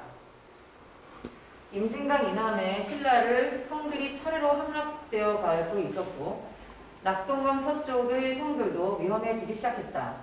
654년 9월경 청병사가 병으로 떠날 때 그 숫자는 33개에 달했다. 조망의 위기 속에서도 군신들 대부분은 김유신이 군대를 동원하여 반격하는 것을 원치 않았다. 야, 여러분 왕위 계승자를 결정하지 못하고 서로 이렇게 다투고 있어요. 그 틈을 노려가지고 고구려 백제가 막 침공해 오는 거예요. 기가 막힌 게 아니고 본래 그런 거예요. 드라마틱하다고요. 드라마틱. 막 침공해 오는 거예요. 그런데 김유신이 군대를 끌고 가서 막아야 되잖아요. 또 못하게. 원놈이. 왜? 김유신이 승리해가지고 병사들이 끌고 왕기에게 들어와서 다시 다 죽이고 쿠데타를 일으킬 수 있잖아. 한 번 하는데 두 번 못해? 근데 이게 참 딜레마인 거예요. 이러지도 못하고 저러지도 못하는 거예요. 자, 읽어봐요. 제가 이해가 안 갔어요. 죄송한데. 예. 김유신이 왜 두 번째 쿠데타를 못 일으켰는지를 이해 못했습니다. 아니, 김춘추는 잘 들어요. 김춘추가 합법적으로 왕이 되길 원했어요. 그걸 시키기 위해서? 아니, 앞으로 어마어마한 전쟁을 앞두고, 통일 전쟁을 앞두고, 왕위의 합법성이 하자가 드러나면 이게 내분으로 이어져요. 되게 치밀한 사람이었네요. 아니, 히틀러도 합법적으로 권력 잡았어요. 권력은 합법적으로 잡았어요. 권력을 합법적으로 안 잡으면 뭐 지금 같은 부정투표죠. 그러면 그 나중에 문제가 돼요. 끝내 문제가 됩니다. 그래서 합의해야 돼 하면서 끝까지 가는 거예요. 우리나라 박살나도 합의해야 돼. 알겠습니다. 예. 전망의 얘기 속에서도 군신들 대부분은 김유신이 군대를 동원하여 반격하는 것을 원치 않았다. 승리하여 그가 군대를 이끌고 완경으로 개선한다면 647년 정월의 상황, 비담의 난이 재현될 수도 있었다. 신라는 외침을 받고도 곧장 반격에 나설 수 없는 자기 함정에 빠졌다. 자기 함정이에요, 저게. 환장하는 거죠. 이러지도 못하죠. 예. 국내 정치가 외침에 대한 저항력을 갉아먹자 김유신이 알천을 만났고, 알천을 만났고 대책을 논의를 했다. 공의를, 공립을 틈 아니, 그러니까 왕이 없는, 죄송합니다. 예, 왕이. 공립을 틈탄 여청 아니, 여제 여제 말갈이 대대적인 침공은 신라 조정에 군신들에게도 불안감을 주었다. 그때 군신들의 존경을 받고 있었던 알천이 현재의 전쟁 상태를 종결시키고 평화를 가져올 영글, 글, 영호를 할 때 글자. 영걸은 김춘추밖에 없었다고 선언했다. 자, 알천이 선언합니다. 지금 이기는 순간 사람은 김춘추밖에 없습니다. 알천이 선언을 해요. 네. 귀족 중심의 연합 정치 체제를 실현한다고 한들 나라가 망한다면 무슨 소용이 있겠는가? 멀리 내다볼 여유도 없었다. 당장 눈앞의 위기를 극복하는 것이 중요했다. 외침으로 위험한 상태에 놓이자 귀족들은 김춘추와 김유신의 능력을 원했다. 654년 말에 가서 김춘추의 왕위 계승에 대한 논의가 본격화되었던 것으로 보인다. 그때 11월 초 그 해, 650. 11월 초 외국으로부터 효덕천황의 효덕천황의 부음을 듣고 온 그러니까 효덕천이 죽었어요. 그러니까 이제 부음을 보낸 거죠. 부음을 들고 온 외사가 외의 자신이 신라 조정에 도착하여 이찬 김춘추를 예, 넘겨주세요. 자, 넘겨주세요. 이찬 김춘추를 만났다. 자, 이게 일본서기 권 30에 나옵니다. 지통령은 3년조에 옛날 이야기를 하면서 이야기를 해요. 몇 년, 내가 보냈을 때, 그때는 이찬 김춘추가 맞았는데, 지금은 소판을 보내, 삼덕을 보내, 안 돼! 하면서 나온 말이에요. 일본서기 기록이 있어요. 네. 당나라도 외국도 모두 그를 찾았고, 그의 이름으로 청병사를 보내거나, 조사를 파견해야 했다. 이거는 군대를 보내주세요 원하는 그거. 이거는 조문사절이지. 김춘추가 중일에 양보를 하면서도 약속을 준수했던 국제적 신용이 있었다. 그러니까는 자 일본이나 중국이나 다 김춘추하고 상대하려고 해요. 센스가 있었나 보네. 상당히. 첫째는 혈통, 왕위 계승을 할 수 있는 왕족이고, 두 번째는 김춘추가 고구려에도 가고 못 끌고 일본에도 가고 일본에서 인질까지 했죠. 그러고 당나라에 가고 자기 몸은 안 아꼈어요. 자기 몸을 절대 아끼지 않았어요. 희생을 각오하고 온 천지를 돌아다닌 거예요. 불쌍하다. 너무 불쌍하다. 그러면서 어떻게 돼? 백성들이 저분만이 우리를 왕이 될 수 있어 생각하게 된 거예요. 백성들이. 그리고 다니면서 일본 기록도 나와요. 김춘추가 말 잘한대요. 말 잘하고. 아, 잘생겼대. 일본 기록은. 잘생겼다, 나와요. 신랑감 구하는데요. 네? 신랑감 구하는데요. 그러고 당나라, 당태종은 김춘추를 보고 전화 받으세요.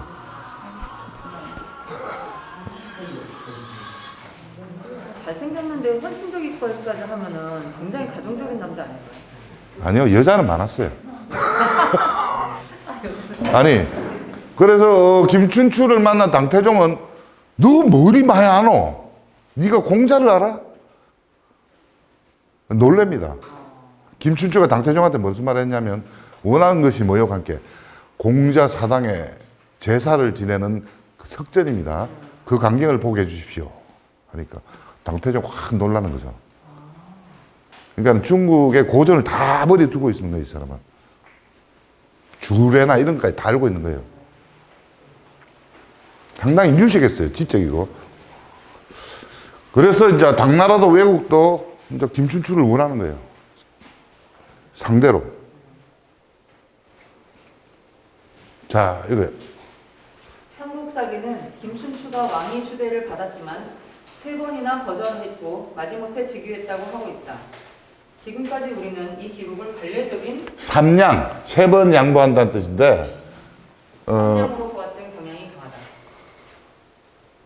이거요. 하지만 김춘추의 경우는 다르다고 생각한다.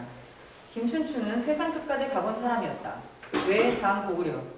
그가 한 번 정도의 왕위 추대를 명예회복으로 여기고 자신을 왕위 계승에서 배제시킨 군신들에게로 곧장 돌아갈 범부가 아니다.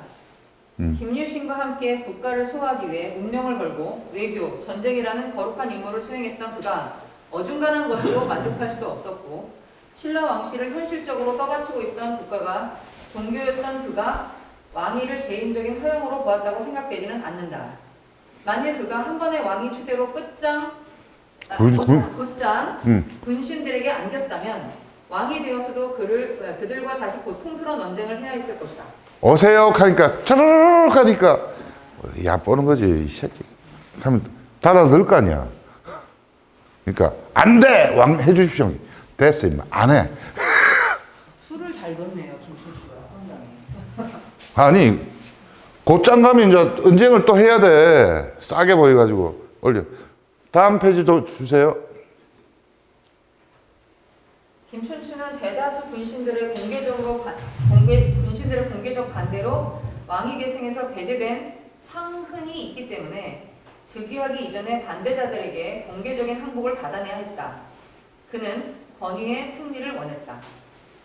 이어 2번, 3번에 걸친 왕위 추대를 그는 거절했다.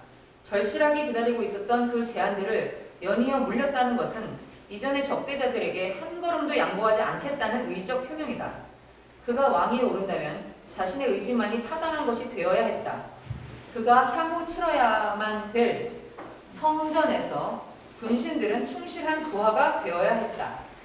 그는 군신들이 진정으로 승복할 때까지 끝까지 버티어서 왕위 계승 후보자로서 문제가 있었던 자신의 직위를 완벽하게 정당한 것으로 만들어야 했다. 전란으로 한 치 앞도 예측할 수 없는 시대에 정통성 문제로 인한 내부 분란의 불씨만은 제거해야 했던 것이다. 김춘추의 사저와 사저에서 군신들이 모인 사저와 군신들이 모인 청사 사이를 왕위 추대의 사절과 급사를 분주하게 오갔고 비로소 김춘추는 새로운 권리로 가득 채워진 신라 왕의 자리를 받아들이겠다고 동의했다. 655년 정월 왕궁에서 군신들이 도열한 가운데 국왕 즉위일을 마친 김춘추는 이찬 금강을 상대등으로 타진찬 문충을 중시로 하는 중시로 하는 내각을 발전시켰다. 바로 다음 달인 3월에 장남 범민을 태자로 세워 후계를 확정했을 뿐만 아니라 삼남 문왕을 이찬, 사남 노차를 해찬. 여기 해찬이 바진찬입니다. 똑같은 말이에요. 예, 오남. 좀 넘겨주세요. 인태를 각간, 각찬. 육남 직영과 칠남 개원을 각각 2찬으로 파격 진급시켜 신라 수뇌부를 완전히 장악하는 독단적 인사를 단행했다. 자, 자기가 왕 되자마자 저기 하자마자 아들들 쫙 내각에 깔아버려 그냥. 정치는 저렇게 하는 거군요. 아니 정치는. 와 안해 하다 물리면서 항복을 다 받아낸 거예요. 그리고 독단적인 인사를 단행하는 거예요. 야, 저때 아들들이 가치가 있겠죠. 권력을 잡았을 때. 자, 이 서학에서 나는 서학을 바라보며 이 무덤을 쭉 바라보면 이 무늬가 알을 쭉쭉쭉쭉 난 것 같아. 그 아들들의 묘가 아닌가 싶기도 하고요. 자, 이거 봐요. 또한 10월 모요람은 자신의 딸 지조를 금부의 수장인 김유신에게 시집보내 둘의 관계를 재보정했다. 재정했다. 자, 봐요, 이제. 또 이것도 엄청나게 그렇죠. 이 김유신하고 어때요? 천안 매부 관계인데 또 뭐냐? 딸을 또 데리고 가서 또 섞죠. 예? 이중으로 견고하게 다졌다고요. 예, 그러니까 이제 김유신의 아들들도 무열왕의 피가 흐르는 아니 무열왕의 피가 흐르게 되죠, 저는. 그렇네요. 저게 이제 가문의 상승이에요. 완전 결석을 다지고. 그런데 수 없는 이제. 예, 그런데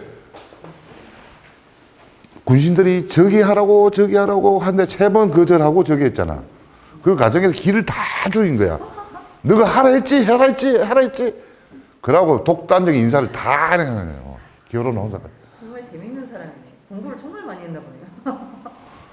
아니 어떻게 이렇게 지혜가 있었을까 되게 궁금하네요.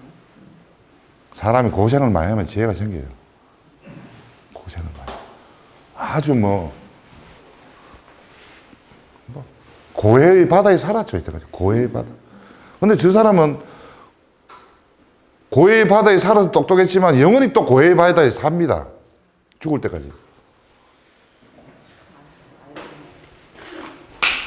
너무 안 됐어요. 죽을 때 당나라 불러들여가지고 백제 멸망시키고 죽었는데 개 잡는다고 호랑이를 불러들였어요. 고민 어마어마하게 하고 죽었죠. 앞으로 신라가 어떻게 될까? 내가 너무 멀리 온 거 아닌가? 걱정 속에서 죽었겠죠. 용기가 많은 사람이에요. 예? 용감한 사람. 근데 죽을 때도 해결이 안 됐어. 각종 사고를 많이 쳤잖아요, 김춘추. 그러니까 내 말은 계속 진행형이에요. 고해의 바다에서. 그냥 헤엄쳐가고 있을 뿐이에요. 해내면 또 일이 생기고 계속 가는 거예요. 무열왕의 거북이가 생각이 나요. 계속 읽겠습니다. 예. 김춘추가 삼청의 과정, 아니, 그러니까 3번의 삼양의 과정을 거치면서 군신들에게 항복을 받아내지 않았다면 그들이 분명히 반대했을 일들이었다. 그렇겠죠. 예. 655년 정월 신라를 마지막으로 동아시아의 모든 국가의 독재 체제가 들어섰다. 통일 전쟁으로 가는 길이 열렸다. 그렇죠. 650년 4월 김춘추는 당에 사신을 보내 청병을 했다. 그 해의 10월까지 당에 답신이 없었다. 왕은 수심에 잠겼다. 당시 김춘추의 모습을 삼국사기는 이렇게 기록하고 있다. 왕이 조정에 앉아 있었다. 당에 군사를 청했지만 회부가 없어 왕의 얼굴에 근심의 빛이 드러나 있었다. 자, 이 삼국사기 생생한 기록이죠. 이래 살았어요. 평생을 이래 살았어요. 자, 근 1년 뒤인 660년 3월에 당군이 백제를 치기 위해 군대를 보낸다는 회신이 왔다. 그 규모는 육해군 13만이었다. 6월 21일 당의 장군 소정방과 김춘추의 장남 김인문이 덕물도에서 만났다. 백제를 협공하는 날짜가 7월 10일로 잡혔다. 당 함대는 밀물대에 백마강을 거슬러 올라갔고 백제의 왕경 부근에 상륙을 했다. 백제군이 저항했으나 1만 이상의 전사자를 내고 물러났다. 이보다 하루 전 신라군이 황산벌로 진군했으나 백제 창군 계백의 별사대의 앞이 막혔다. 결국 다음, 예, 계백의 군대를 괴멸시켰지만 시간이 지연되었다. 당군은 사비성을 점령하자 이제 주임 노릇을 하려고 했다. 일본의 후원 아래 백제 부흥운동의 불길이 맹렬하게 타올랐고 당은 백제의 수도만 장악하고 있을 따름이었다. 그래도 수없이 많은 국가들을 멸망시키고 병합한 당은 느려냈다. 660년 9월 3일 수정방은 당군 1만을 남기고 백제의 왕족, 귀족, 백성 1만 2천 명을 당으로 잡아갔다. 이로써 백제 국가 시스템 운영자들을 완전히 유리되었다. 당은 점령지의 왕족과 귀족들을 압송함으로써 그 사회체제를 무너뜨렸다.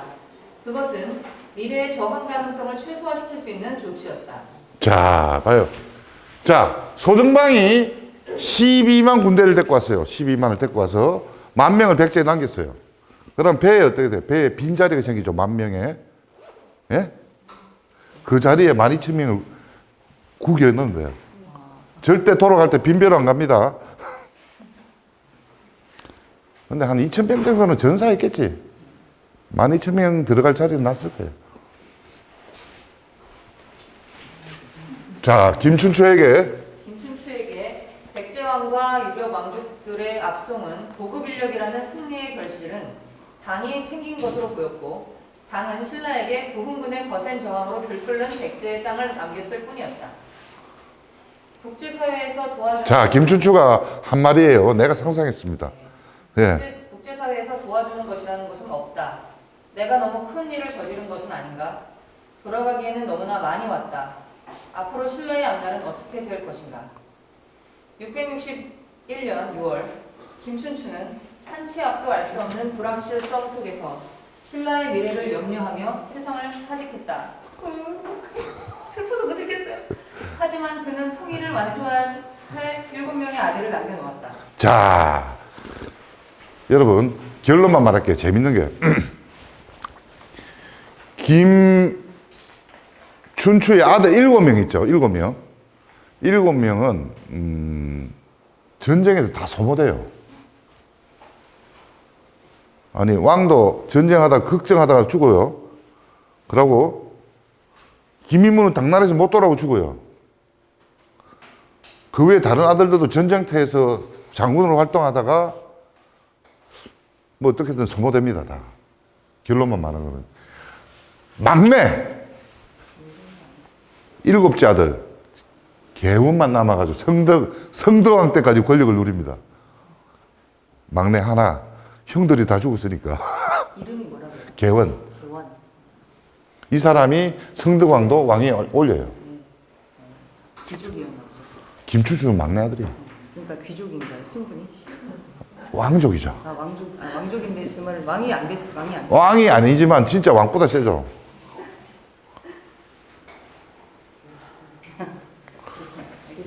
예. 자, 맺은 말 김춘추의 아들 칠형제와 통일신라 올리세요. 아들들은 김춘추에게 최대의 자산이 되었다. 그들은 신라의 통일전쟁 수행에 동원되었고 모두 제 몫을 했다. 장남 범민은 661년 아버지를 이어 문무왕으로 즉위했다. 왕은 외모가 영육하게 생겼으며 총명하고 지략이 많았다. 진덕왕 때 당나라에 가 있기도 했으며 태종무열왕 때 파진찬으로 병부령이 된 후 곧 태자로 봉해졌다. 재위 기간 동안 백제 저항군의 진압, 고구려 정벌, 당나라 군대의 축출 등 삼국 통일의 위협을 달성했다. 차남인 김인문은 651년 진덕여왕 5년에 23세 당나라의 수비로 파견되었고 그곳 머물면서 신라 당간의 현안 문제, 특히 백제 고구려 정벌에 관한 중개 임무를 맡았다. 백제와 고구려를 멸망시킨 후 신라가 당과 전쟁을 하자 당에 체류한 그는 볼모가 되었다.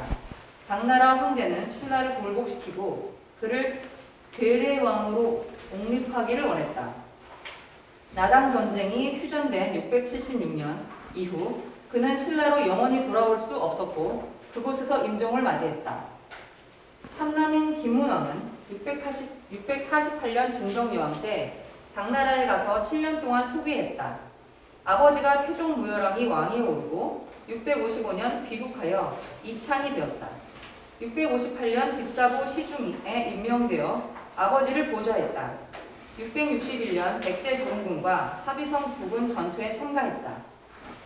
사남인 노차는 아버지 노열왕이 즉위한 2년째 되던 해 655년에 해찬에 임명된 것 외에는 기록이 없다. 아마 얘는 전사에 있을 확률이 높습니다. 예, 소모됐어요. 자, 올리고요. 오남인 김인태는 655년 박찬이 되었다. 큰형인 문무대왕 때 667년 당나라 장군 유인원의 부장으로 출전하여 웅진 전투를 침무하였다. 이듬해 비열 도총관으로 당나라 군대의 일원으로 고구려를 멸망시킨 후 장군 이적을 따라 당나라에 다녀왔다. 육남인 지경은 655년에 이찬이 되었고 667년에 당고종의 명령을 받고 요동에 가서 고구려군과 싸웠다. 고구려가 멸망하던 668년 큰형인 문무왕을 보좌하는 집사부 시중에 올랐고 동직에 재직하면서 신라의 수도 사당인 대당 총관이 되어 평양성 전투에 참가했다. 당나라와 전쟁이 시작된 670년 12월에 토성이 달에 들어가고 왕경이 지진이 일어나자 여기에 대한 책임을 지고 집사부 시중 자리에서 물러났다. 신라으로 막내 개원도 통일전쟁에 참전하였다. 667년 그는 당황제의 명령으로 유동으로 가서 고구려군과 싸웠고 이듬해인 668년에 대당 총관이 되어 평양성 전투에 참전하였다. 그의 큰형의 아들인 신문왕의 흥돌의 딸과 이혼한 후 683년 5월 7일 재혼할 때 왕비로 간택된 김허문의 딸을 부인으로 봉안한 바 있다. 김허문의 딸은 대원의 상질이었다. 김허문의 부인은 김춘추의 딸로 대원의 여자 형제였다. 신문왕에게 그는 막내 삼촌이며 성덕왕에게 그는 할아버지의 막내 동생이다. 695년 대원은 화백의 의장 상대 등에 임명되었고 왕실의 최고 어른으로 군림했다. 손잡거린 효수왕 즉위에 결정적인 영향을 미쳤고 효수왕이 죽고 그 동생 성덕왕을 추대했다. 자, 여러분 이 개원의 시대입니다. 막내 아들의 시대예요. 킹메이커였네요. 킹메이커죠. 이 막내가 이 왕보다 세요. 네. 섭외문에서 태어난 사생아 삼형제 가운데 유일하게 문헌에 등장하는 사람은 거등령이다. 그는 형인 문무왕을 음지에서 보좌하였다. 일반인 복장을 하고 전국을 감찰 다녔다.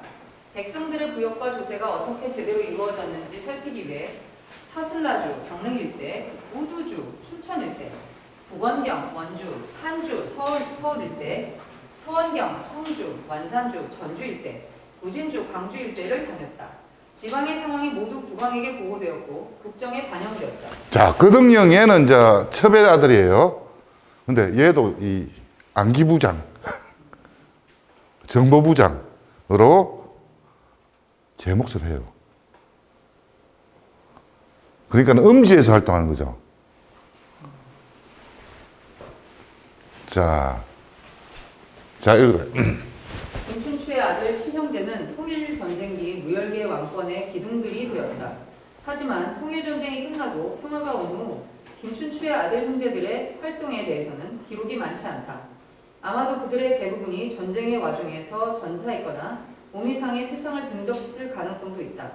하지만 그들의 자식 손자들은 통일신라기의 상대 등의 재상 시중 등 신라의 중요 요직을 번갈아가면서 독점했으며 그들의 합의에 의해 독점을 운영해 나갔다. 거듭된 근친혼이 자손 절멸의 결과를 가져왔고 성골은 사라졌다. 하지만 우열왕은 근친혼을 거부한 결과 자식들이 번창했다. 그의 적자 칠형제의 가문은 통일신라의 중요한 기둥이 되었다. 꿈에 김유신의 여동생의 자궁에서 나온 물질이 왕경에 가득 찼다. 서학 아래에 있는 부분들은 그들의 무덤이 아닐까? 예, 제 생각입니다. 그러니까 이제 우리가 이제 이때까지 간과해온 그 김춘추의 자식들, 그들을 이제 이 서학을 참 의미가 있는 거예요. 그들이 세상이에요. 그들이 신라를 지배하는 거예요. 예, 좀 질문 좀 받겠습니다. 예. 너무 재밌는데요.